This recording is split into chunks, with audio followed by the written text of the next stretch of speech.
вам говорю, вы сейчас напали на нас.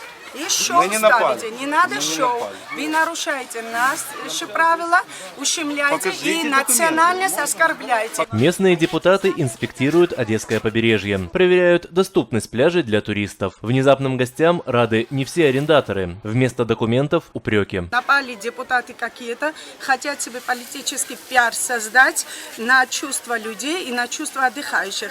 Посмотрите, все мирно, отдыхают спокойно. По украинским законам доступ к морю должен быть бесплатным. Люди могут заплатить только за услуги – зонтик и шезлонг. Недобросовестные арендаторы часто пользуются этой лазейкой. Например, заставляют лежаками всю территорию. Так что на песок лечь не получится и приходится платить. После беседы с предпринимателями они обещали, что к понедельнику, то есть через неделю, часть этих сооружений будет уже полностью демонтирована. В это не верят туристы. Они говорят, эта история повторяется из года в год. Неплатный пляж очень сложно найти.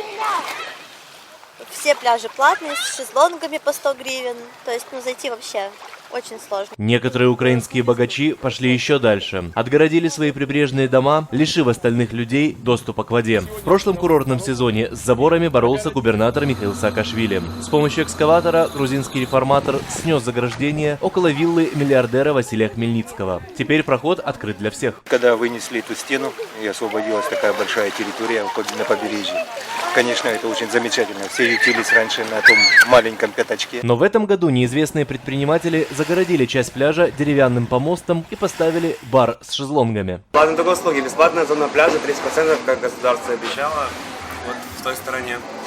Там тоже убирают, чистят. А Михаил Саакашвили этим летом заборы не ломает. С Одессы он переключился на соседний курортный город – Затоку. Во время июньских штормов там утонуло 4 человека. По мнению главы области, трагедия случилась из-за запущенности и коррумпированности туристического хозяйства. Он распорядился в кратчайшие сроки оборудовать местные пляжи вышками и нанять команду спасателей. Пока эти требования не выполнены. Всеволод Ананьев, в настоящее время, Одесса.